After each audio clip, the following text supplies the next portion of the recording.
Study IQ IAS, अब तैयारी हुई अफोर्डेबल। नमस्कार दोस्तों जैसा कि आप सबको पता है 2019 में केंद्र सरकार ने जो स्पेशल स्टेटस है जम्मू कश्मीर का उसको खत्म कर दिया था। तो उसको हटाने के 4 साल के बाद अब जाकर सुप्रीम कोर्ट के अंदर बड़ी सुनवाई चल रही है कि क्या जिस तरीके से आर्टिकल 370 को केंद्र सरकार ने हटाया क्या वो सही है, गलत है, कॉन्स्टिट्यूशनली वैलिड है कि नहीं है। तो इसको लेकर बहस चल रही थी। तो क्या हुआ है कि इसी बीच जो सीनियर एडवोकेट हैं कपिल सिब्बल साहब, उन्होंने सजेस्ट किया कि अगर आर्टिकल 370 को हटाना चाहिए था तो यहां पर एक रेफरेंडम होना चाहिए। मतलब कि जिस तरीके से ब्रेग्जिट को लेकर रेफरेंडम हुआ था, वोटिंग हुई थी, वैसा ही यहां पर भी होना चाहिए। लेकिन मैं आपको बता दूं सुप्रीम कोर्ट ने साफ साफ कह दिया है Brexit like what not possible on article 370। तो ऐसा क्या हुआ, मतलब कपिल सिब्बल साहब का क्या यहां पर आर्गुमेंट था, सुप्रीम कोर्ट ने क्या दलील पेश की, मतलब कि यहां पर आखिरकार हमारे यहां पर कैसे डिफरेंट है। अगर मान लो यूके के अंदर वोटिंग हो सकती है तो भारत के अंदर क्यों नहीं हो सकती। वो सारी चीजें मैं आपको डिटेल से बताऊंगा क्या क्या हो रहा है इस समय सुप्रीम कोर्ट में आर्टिकल 370 को लेकर। चलिए आगे बढ़ते हैं, लेकिन उससे पहले ध्यान रखिएगा आप में से जितने भी लोग यूपीएससी 2024 की प्रिपरेशन करना चाहते हैं, मैं आपको बहुत इंपॉर्टेंट इंफॉर्मेशन बताता हूं। 11 अगस्त से स्टडी IQ का 3 लाइव बैच स्टार्ट हो रहा है। प्योर इंग्लिश में, प्योर हिंदी, इंग्लिश, जो भी आपको लेना है, जो भी आप कंफर्टेबल हो वो आप ले सकते हैं। इसके अंदर खास बात यह है कि प्रीलिम से लेकर इंटरव्यू तक की पूरी तैयारी आपको एक सिंगल बैच में कराई जाएगी। लाइव क्लासेस मिलेगा, पर्सनल मेंटरशिप मिलता है, वीकली टेस्ट से लेकर सब कुछ, मतलब कुछ भी और लेने की आवश्यकता आपको नहीं पड़ेगी। तो हमारे वेबसाइट ऐप पर जाइए या फिर कमेंट सेक्शन में इसका लिंक है, वहां पर जाकर यूज करना है कोड अंकित लाइव ताकि आपको मैक्सिमम डिस्काउंट मिल जाए। और इसके अलावा अगर आप MCQs अटेम्प्ट करना चाहते हैं तो मेरे इंस्टा पेज पर जाइए, वहां पर स्टोरीज में जितने भी MCQs हैं उसको आप अटेम्प्ट कर पाएंगे। चलिए शुरुआत करते हैं और सबसे पहले ये देखते हैं कि एग्जैक्टली हो क्या रहा है। देखिए यहां पर सबसे पहले मैं आपको यह बता दूं कि 5 जजों की कॉन्स्टिट्यूशनल बेंच सुप्रीम कोर्ट के अंदर आर्टिकल 370 को लेकर सुनवाई कर रही है। तो यहां पर क्या हुआ है कि सुप्रीम कोर्ट की तरफ से जो जज हैं उन्होंने साफ साफ यह कहा पहले तो कि जो रेफरेंडम का सवाल है ना वो आर्टिकल 370 पर उठता ही नहीं है। मतलब कि आपको पता होगा आर्टिकल 370 जो कि जम्मू कश्मीर राज्य को स्पेशल स्टेटस मिलता था, तो अगर आर्टिकल 370 हटाना है तो हमें उसको वोटिंग कराने की जरूरत नहीं है। वोटिंग में क्या होता है, जैसे कि आपको पता ही होगा कि इंग्लैंड में जिस तरह से वोटिंग हुआ था जिसको ब्रेग्जिट कहा जाता है, जिसके अंदर जून 2016 में बेसिकली 2016 में यहां पर वोटिंग की गई थी यूके के अंदर। आपको पता है यूके क्या है, बेसिकली इंग्लैंड हो गया, वेल्स हो गया, नदर्न आइलैंड हो गया और स्कॉटलैंड, इन सब से मिलकर बना है जिसको हम कहते हैं यूके। तो यहां पर काफी लंबे समय से मांग चल रही थी कि स्कॉटलैंड अलग होना चाहता है, स्कॉटलैंड यूके से अलग होना चाहता है, अलग देश बनना चाहता है। तो वोटिंग किया गया और वोटिंग में सामने आया, बहुत कम मार्जिन था, यहां पर जीत हुई कि नहीं स्कॉटलैंड इंग्लैंड के साथ ही रहेगा।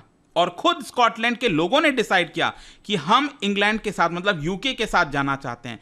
तो उसी तर्ज पर यह बोला जा रहा था कि यहां पर भी अगर मान लो जम्मू कश्मीर के अंदर आर्टिकल 370 हटना है, इतना बड़ा प्रोविजंस होना है, चेंजेस होने हैं, तो इसको लेकर लोगों से पूछना चाहिए, लोगों से वोटिंग करानी चाहिए। लेकिन सुप्रीम कोर्ट ने साफ साफ कहा है कि देखिए हमारे यहां पर जो डेमोक्रेसी है ना, भारत के अंदर जो डेमोक्रेसी है वो बेसिकली स्टैब्लिश्ड इंस्टीट्यूशंस के साथ चलती है।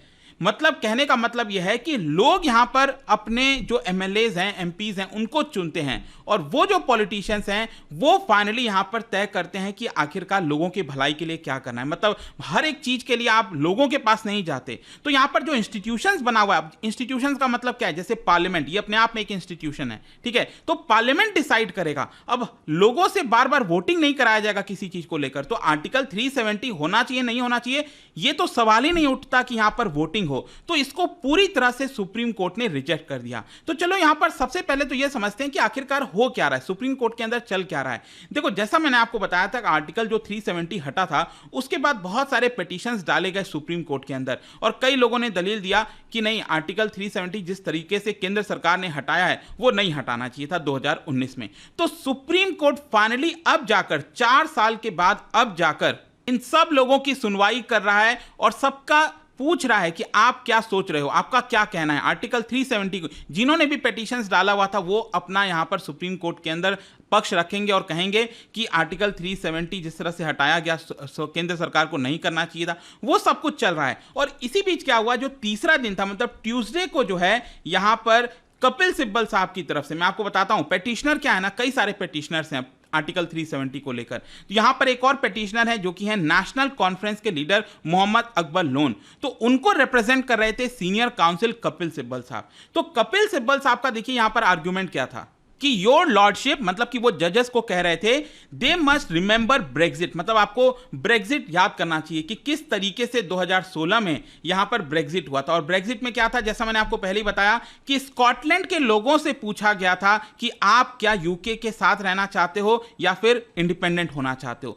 तो यहां पर उन लोगों ने खुद डिसाइड किया कि हम यूके के अंदर रहना चाहते हैं। तो उसी का एग्जाम्पल लेते हुए कपिल सिब्बल साहब का कहना था कि हमें भी यहां पर इसी तरह का कुछ इंप्लीमेंट करना चाहिए कि आर्टिकल 370 रहेगा या जाएगा, ये हमें लोगों से पूछना चाहिए, लोगों से वोटिंग करानी चाहिए थी। लेकिन यहां पर जैसा कि आप देख सकते हो जो सीजेआई हैं, that is chief justice of India DY Chandrachud, उन्होंने यहां पर कहा है, क्या कहा है, इन अ कॉन्स्टिट्यूशनल डेमोक्रेसी, मतलब जैसे हमारे यहां पर डेमोक्रेसी है constitutional democracy, seeking the opinion of people has to be through established institution. मैंने आपको पहले बोला ना कि जो लोगों का ओपिनियन है ना वो हम डायरेक्टली लोगों से नहीं पूछते हैं, वो एक इंस्टीट्यूशन से पूछते हैं और वो इंस्टीट्यूशन डिसाइड करता है कि लोगों के भलाई के लिए क्या करना है। तो इस केस में पार्लियामेंट हो गया, तो पार्लियामेंट में जो लोग चुन कर आए हैं वो लोगों से ही चुन कर आए हैं, तो पार्लियामेंट डिसाइड करेगा कि यहां पर क्या करना है क्या नहीं करना है। यहां पर सवाल ही नहीं उठता कि हम वोटिंग कराएं, ठीक है। और मैं आपको बता दूं 5 जजों की बेंच है जिसमें सीजेआई तो है ही है डीवाई चंद्रचूड़,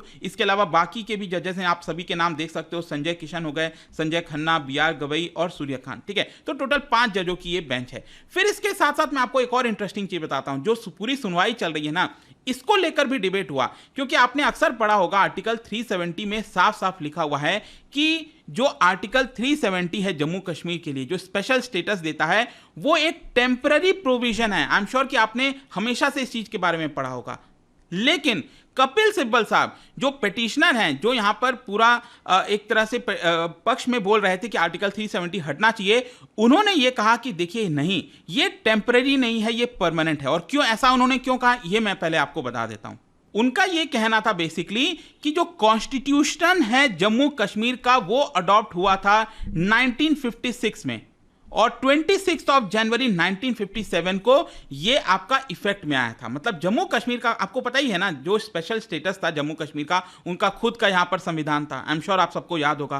तो वो जो संविधान है वो कब इफेक्ट में आया था, वो आया था 1957 में। और ये संविधान किसने बनाया था, मतलब कि इसको अडॉप्ट कौन किया था, वहां पर जम्मू कश्मीर के लिए कॉन्स्टिट्यूएंट असेंबली बनाई गई थी। तो कॉन्स्टिट्यूएंट जो असेंबली बनाई गई थी, एक तरह से आप कह सकते हो उसके पास ये पावर थी कि अगर कोई भी चेंज करना है, आर्टिकल 370 में कोई भी चेंजेस लाना है, कुछ भी करना है, तो वो सिर्फ और सिर्फ कॉन्स्टिट्यूएंट असेंबली कर सकती थी।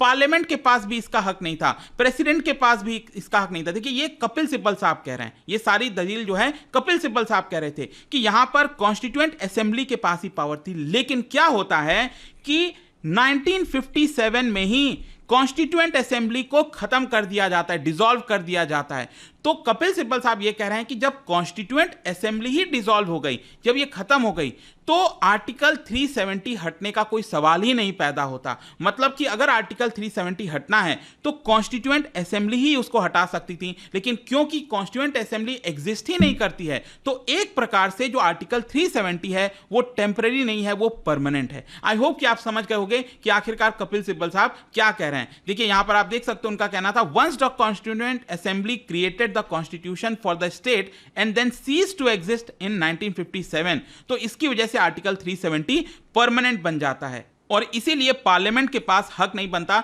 इसको हटाया जाए। ठीक है, देखो ये कपिल सिब्बल साहब ने बोला है अभी इसके अंदर, अब डिपेंड करता है कि सुप्रीम कोर्ट इसको कैसे लेगा, इसके ऊपर क्या बोलेगा, वो यहां पर समय बताएगा। लेकिन कपिल सिब्बल साहब अपनी तरफ से ये कह रहे थे कि ये टेम्पररी प्रोविजन नहीं है, ये परमानेंट प्रोविजन है। फिर इसके साथ साथ यहां पर अब देखिए सुप्रीम कोर्ट ने क्या क्वेश्चन किया। सुप्रीम कोर्ट ने हियरिंग के दौरान ये भी क्वेश्चन किया कि मान लो अगर हम कहते हैं कि ये टेम्पररी नहीं, ये परमानेंट था, ठीक है, तो आखिरकार पिछले 70 सालों में, मतलब जब से ये एग्जिस्ट कर रहा है आर्टिकल 370, तब से लेकर अभी तक 2019 तक, आखिरकार हमारे संविधान में जो शब्द है ना टेम्पररी शब्द, उसको क्यों नहीं हटा दिया गया। देखिए मैं आपको फिर से बताता हूं, जो पिटिशनर हैं, जो कपिल सिब्बल साहब हैं, वो कह रहे हैं कि नहीं, आर्टिकल 370 टेम्परेरी नहीं था, ये परमानेंट था।